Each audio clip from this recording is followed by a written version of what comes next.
Bonjour et bien nous sommes dans les locaux de Mon Studio TV pour parler du Festival des Trois Continents. Il commence le 20 novembre, se déroule jusqu'au 27 et emmène tous les nombreux aficionados du festival dans le monde entier, en Asie, en Afrique et en Amérique latine. Pour en parler, nous avons Madame la Présidente, Anne-Laure Joséphine. Bonsoir Madame la Présidente. Bonsoir. Comment allez-vous? Très bien. À la veille, oui. C'est ça. L'adrénaline commence à monter. Tout se passe bien, tout est en route. Tout est en place, comme à une veille de grand événement. Mais merci de nous recevoir. Et une veille de grand événement, ça veut dire que l'équipe actuellement du Festival des Trois Continents, elle se monte à combien de personnes? Alors, on est à 3 permanents pendant l'année et on est à plus 10 personnes en renfort pour l'équipe salariée, plus la centaine de bénévoles qui va essaimer dans les salles de spectacle. Et parmi les bénévoles, il y a notamment tous les traducteurs. Alors oui, il y a tous les traducteurs, effectivement. Il y a beaucoup de métiers différents. Il y a des agents dans les salles, il y a des agents à l'accueil, il y a des traducteurs. Il y a effectivement beaucoup de personnes qui sont en référence aussi dans les cinémas. Donc oui, on a plein de métiers différents parmi les bénévoles. Vous en avez vécu beaucoup, vous, des festivals? Alors moi, sur les 40 ans, j'en ai pas vécu tant que ça, puisque du coup, je suis dans l'association depuis 6 ans. Mais j'ai quand même fait 6 éditions. Mais oui, sur 40 ans, c'est finalement pas tant que ça. Donc le voyage de cette année va nous emmener vers où? Il va nous emmener... alors c'est une question difficile parce qu'à la fois on ne veut pas être non plus sur quelque chose de trop nostalgique. Donc il va nous emmener, je pense quand même aussi dans le temps présent en fait. Je crois qu'il nous emmène sur ce qu'est le cinéma d'aujourd'hui. C'est un peu l'idée de cette grande rétrospective de 40 ans, 40 films, alors qui n'est pas vraiment une rétrospective, plutôt un état des lieux du cinéma contemporain. Donc finalement je crois qu'il nous emmène à aujourd'hui, à ce qu'on est. Et puis peut-être à ce qu'on va être demain, parce que du coup il y a quand même 2 films de Produire au Sud qui sortent des ateliers Produire au Sud qui seront dans la compétition. Et ça c'est une vraie fierté pour le festival. Donc je dis il nous amène à aujourd'hui et demain. Voilà, je crois que c'est comme ça qu'il faut le voir. C'est une 40e édition, c'est quand même un tournant pour la suite. Et donc comment va le festival? Alors, du point de vue associatif et du point de vue de la présidente, je dirais qu'il va bien dans le sens où il continue de proposer, il continue d'être en phase avec son temps, de proposer des choses innovantes, inédites. Et on a toujours quand même ce rôle de défricheur, même si beaucoup de festivals ont aussi aussi pris la place sur cette thématique-là. Il va bien de ce point de vue-là, dans l'offre artistique qu'il propose. C'est plus compliqué d'un point de vue financier et d'un point de vue associatif. Alors, la crise du bénévolat, l'engagement associatif, tout ça, c'est pas propre au festival, c'est propre à l'ensemble des associations. Le renouvellement des bénévoles et des adhérents, ça aussi, c'est pas propre au festival, c'est l'ensemble des associations. Et puis la difficulté à combiner un projet aussi ambitieux avec des moyens humains aussi limités et des moyens financiers qui, malgré la fidélité de nos partenaires institutionnels, arrive difficilement à arriver à boucler. Donc voilà, c'est... Mais c'est vrai que le programme de cette 40e édition est un sacré voyage. C'est un sacré voyage, c'est un sacré programme. C'est extrêmement réjouissant à tout point de vue, je pense que ce soit dans les salles et en dehors des salles d'ailleurs. Oui, parce que vous avez développé pas mal de choses ailleurs que dans les salles, notamment à Cosmopolis, mais pas que. Alors à Cosmopolis, il va se passer beaucoup de choses et aussi d'un point de vue festif. Alors le lieu en lui-même va être complètement reconfiguré. C'est toujours une transformation assez incroyable que la transformation de ce lieu qui va accueillir des plateaux radio en direct, qui va accueillir une grande exposition. Alors pour le coup, on est un peu sur la nostalgie, sur le côté rétrospectif avec toutes les anciennes affiches du festival. Les 40 magnifiques affiches. Les 40 magnifiques affiches du festival. On pourrait faire un petit vote d'ailleurs sur ces affiches-là. C'est assez intéressant à voir. Après, il a sa configuration habituelle, mais il va y avoir quand même des soirées, toujours les soirées DJ qu'on avait aussi mises en place. Puis des soirées animées par des étudiants de Guisto qui promettent d'être assez sympathiques, des soirées quiz, des soirées dansantes, des soirées dédicaces de l'ouvrage. Je ne sais pas si on en a déjà parlé. Non, on n'en a pas parlé parce qu'il y a eu un livre. Voilà, il y a eu un livre. C'est aussi ce qui fait la spécificité de cette édition. C'est qu'il y a un livre qui fait vraiment écho à la programmation état des lieux du cinéma contemporain.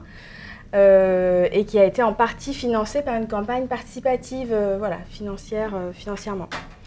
Donc là, c'est pour l'espace Cosmopolis, qui est en plein centre de Nantes, à côté du 14-20. Exactement, vraiment à côté. Mais on a aussi une exposition sur le Moyen-Orient au Passage Sainte-Croix. On a une masterclass de Tsai Ming-liang au lieu unique. On a des conférences sur la question des migrations, sur la question des migrants au Muséum d'histoire naturelle. Donc on est aussi déployé sur l'ensemble de la ville, plus toutes les salles dans Nantes et en dehors de Nantes. Voilà, oui, puisque le festival, c'est un festival nantais, mais qui de plus en plus s'étend aussi dans le département avec des salles qui nous accompagnent de manière décentralisée. D'accord, notamment à Saint-Nazaire. Notamment à Saint-Nazaire, mais cette année, il y a aussi une salle à Clisson, une salle à Éric. Donc voilà, on a aussi des salles sur la presqu'île guérandaise. Donc on a effectivement une offre, un festival, pas très loin, on a le cinéma Lutetia aussi à Saint-Herblain. Donc on a une offre nantaise et autour. Et d'ailleurs, inversement, comme le disait Hélène, avec qui on vient de parler du public scolaire, des scolaires de partout en France presque viennent au festival. Oui. Je pense que nous avons aussi des spectateurs qui viennent de partout en France aussi. Bien sûr. Mais les scolaires, oui, effectivement, c'est pour nous, c'est notre public de demain. Donc il y a vraiment un travail très ambitieux qui est fait sur la médiation avec les scolaires. Aussi bien du coup sur les primaires que les collèges, que les lycées. Donc c'est un travail de longue haleine, voilà, qu'on poursuit, qui commence du coup bien en amont du festival. Donc il y a la programmation elle-même qui est formidable, hein, de 32 pays du monde, un voyage extraordinaire. Il y a tout ce qui va se passer à Cosmopolis, au Passage Sainte-Croix, dans toutes les salles de cinéma. C'est quand même une belle édition qui s'annonce. Ah, mais c'est une super belle édition qui s'annonce. Oui. Et avec des films, d'après ce qu'a dit l'équipe de la programmation, le désir amoureux est un des fils conducteurs un peu des préoccupations des artistes aujourd'hui. Sur la compétition, je crois, surtout sur la compétition, mais je crois qu'il y en a surtout pour tous les goûts. C'est-à-dire que je crois que cette année, il y a vraiment la possibilité pour quelqu'un qui a juste envie de faire de la compétition, de se régaler, mais aussi de revoir des classiques qu'il aurait ratés, de pouvoir se régaler de la même manière. Je crois vraiment qu'il y a de quoi piocher dans une proposition vraiment très large et très diverse. Vous, en tant que présidente, Anne-Laure, donc, quels seraient vos souhaits, en fait? Et quel est un petit peu votre désir pour le festival demain? Alors mon souhait, il se situe à plusieurs niveaux. Déjà, de pouvoir garantir des conditions de travail qui sont bonnes, au regard du projet, de pouvoir aussi s'ancrer un peu plus dans les quartiers. Donc on a commencé cette année à aller sur l'île de Nantes, à Malakoff, à Bellevue, de pouvoir être encore plus présent sur ce qui fait le cœur aussi du festival, de la médiation culturelle et artistique. Et puis je crois aussi de peut-être aussi un peu changer un peu de braquet, peut-être proposer quelque chose qui est un peu différent de ce qu'on a proposé jusqu'à présent. Peut-être en étant plus présent dans la ville, en faisant des connexions plus importantes avec d'autres festivals, d'autres manifestations. D'autres festivals de Nantes, vous voulez dire? D'autres festivals de Nantes, oui, de pouvoir travailler de manière certainement plus en réseau qu'on ne le fait aujourd'hui. D'accord.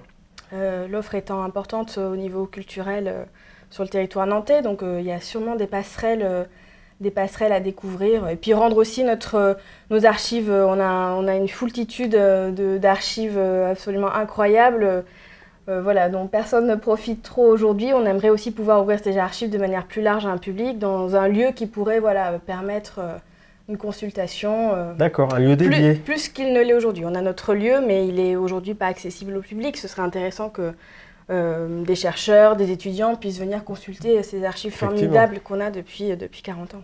D'accord. Et donc, parallèlement à tout ça, il y a toute l'aide à la production, tout l'accompagnement des films avec Produire au Sud, Ouais. dont effectivement cette année pour la 40e édition, 2 films dans la compétition sont issus du parcours Produire au Sud. Et ça, c'est une vraie fierté pour nous. C'est vraiment l'accomplissement d'un travail, quoi. C'est vraiment la boucle qui trouve tout son sens, de se dire qu'on contribue à l'émergence de projets, à l'émergence de nouveaux talents, et qu'ils trouvent une place, du coup, au regard de la qualité de ce qu'ils proposent dans la compétition internationale. Vraiment, on est vraiment très contents de ça. D'ailleurs, si je dis pas de bêtises, Mantare, le film philippin, a obtenu un prix à Venise. Sûrement, c'est tout à fait possible. C'est tout à fait possible. Sur la multitude de films, j'avoue ne pas les connaître tous par cœur, mais c'est tout à fait possible. Oui. Donc bravo pour tout ce travail d'accompagnement des artistes, d'accompagnement du public, en fait, des scolaires, et puis toute cette fête qui s'annonce. Oui. Mais merci aux équipes, du coup, pour ça. Ouais. Et nous remercions aussi les équipes qui nous ont permis d'organiser tous ces rendez-vous. Mais merci. Bon festival. Merci. À bientôt.